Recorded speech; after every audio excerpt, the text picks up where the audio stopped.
Paperwork. How do we as educators cope with the excessive amount of paperwork in which we have to grade, to turn in, or to do?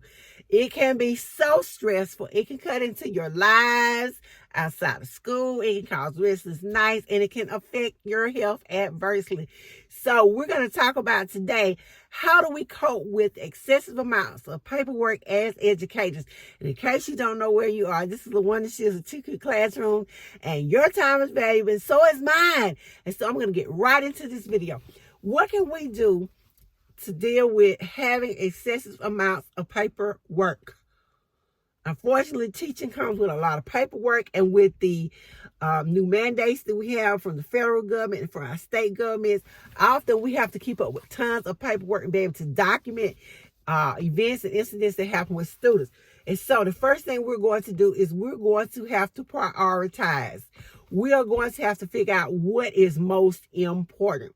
When I say that, I think about doctors and nurses. And if you go to an emergency room or you have a trauma situation, the first thing your nurse and your doctor is going to do is they're going to triage the patients. They're going to figure out who is most serious and who needs to be seen immediately and who can wait.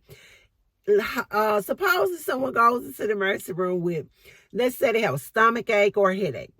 You have one come in with a headache, one come in with a stomach ache, and one come in with a gunshot wound.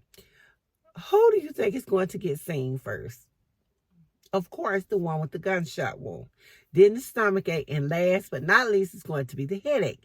Of course, the headache could be something serious, and so could the stomach ache. We're not going to get into that, but the problem that is most pressing is the gunshot wound.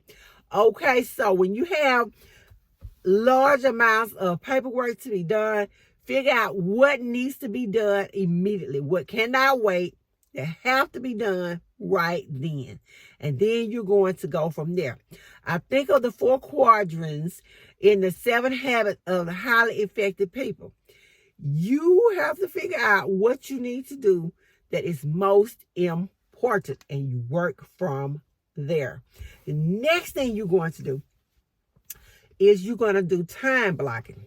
Let me tell you something, ladies and gentlemen of the educational profession. We have to block our time to get done what we need to get done.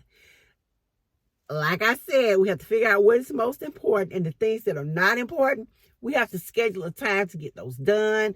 And I know you don't have the time during your day, but let me tell you something I figured out. I waste a lot of time in my day. Guess what I'm doing? Talking to my girlfriend. Not my girlfriend, but like my friend. That's a girl, that's a woman. We're sitting there talking about stuff that's going on at work. It's not important, but it's something juicy. But it has nothing to do with what I'm doing. So that is some time. That 5 minutes add up. 5 minutes here, 5 minutes there, 5 minutes there. That's 15 minutes. What could I have accomplished in that 15 minutes? So we have to block our time. And when we do time blocking, we have to allow time for ourselves to spend doing something that we enjoy. But you have to make time for it. You have to make a schedule.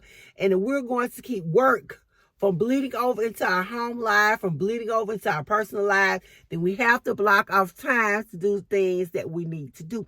And we also need to make sure that we're making time for us. Schedule time to check your email. Schedule time to talk to your friends. Schedule time to do all of the things that you need to do. But make sure you schedule some time. Do time blocking. And it even works at home with doing chores. Time blocking. Another thing I'm going to tell you to do is to consider hiring some help. I know we don't make a lot of money as educators. We do not. That's just the sad reality of it. But consider hiring someone to help you. And if you can't hire someone, if you have some students that are trustworthy, you might want to get them to help you do some of that grading or find a faster system. Also, speaking of grading, I'm going to say this at this point. Don't try to grade everything. You can't grade it all. It wasn't all meant to be graded. And I'm guilty of this. When I was a new teacher, I tried to grade every single thing. gave them homework, I wanted to grade it. I gave them working class, I wanted to grade it. I gave them exit ticket, I wanted to grade it. I gave them a bell ring, I wanted to grade it. I wanted to grade it, wanted to grade it, wanted to grade it. But the reality is that we cannot grade everything that our students turn in. Everything was not meant to be graded. And if we're going to grade everything, then we are going to be ran crazy. So we are not going to grade everything. Some things need to be filed in file 13. And if you don't know what file 13 is, I'm going to tell you, you better figure it out. It's your trash can. Throw that stuff in the trash. The kids did, or if not, then look at it. Give them a check or a minus, or give them so many points for having turned it in. And release it into the wild. Give it back to them, or file 13. But you can't grade everything.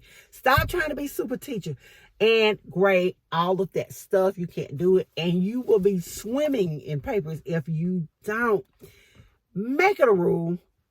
I don't care. Don't take that stuff home. I used to try to take work home. And let me tell you what that paperwork did. It got in my car. It rolled to my house. Most of the time, it didn't even get out the car. And if it got out of the car, it stayed in my bag. It got back in the car, rolled back to school. Or if I did do it, I spent all night grading papers. I did. I spent all night, all weekend, all my holidays grading papers. I would go to school on the weekends. I would go to school on the holidays. I would go to school on spring break. And I was like, oh, good. I have time to get caught up. I have time to do this. I have time to do that. We don't need to do that. As educators, we need to make sure family time stays sacred. That is the reason we are abused as much as we are. That's the reason people have taken advantage of us. It is because we have allowed ourselves to allow schoolwork to bleed into our family time. And so they expect us to grade papers during family time. They expect us to take work home. And once we stop doing that, they'll figure out that we're not going to do it, and they'll stop giving us so much to do. Sounds crazy, but it's true. So, when we are trying to cope with overwhelming amounts of paperwork, we remember that we're going to prioritize. We're going to figure out what's important. We're going to grade that first. What's urgent. We're going to file the papers that are unnecessary in file 13. We're going to add a check. We're going to give them credit for having turned it in. We're going to return those papers to our student. We're going to consider hiring help because we can't do it all. We're definitely not going to take that work home with us. And we are going to do what is going to make us happy and keep us healthy physically. We're going to go to bed on time, and we're going to eat a good breakfast, and we're going to go exercise. I'm going to say this about exercise. Exercise is a great way for you to release those stress hormones and for you to clear your mind and put things in perspective. So, ladies and gentlemen, don't take that work home. Exercise, eat right, go to bed on time. Talk to your friends. Talk to your friends. Get out. Go for a walk in nature. Do whatever it is that you need to do to get you calmed down and for you to stop worrying about all of that paper. And I know it's easier said than done because I know I can get stressed out. I'm like, oh, he gave me another paper to grade. I got to fill out another form. But we're not going to do that. We're going to do what is best for us. And what's best for us is to make sure that we are being healthy, that we're taking care of ourselves. And that's what we are going to do. That's how we're going to cope with excessive amounts of paperwork. And I'll see you guys in the next video.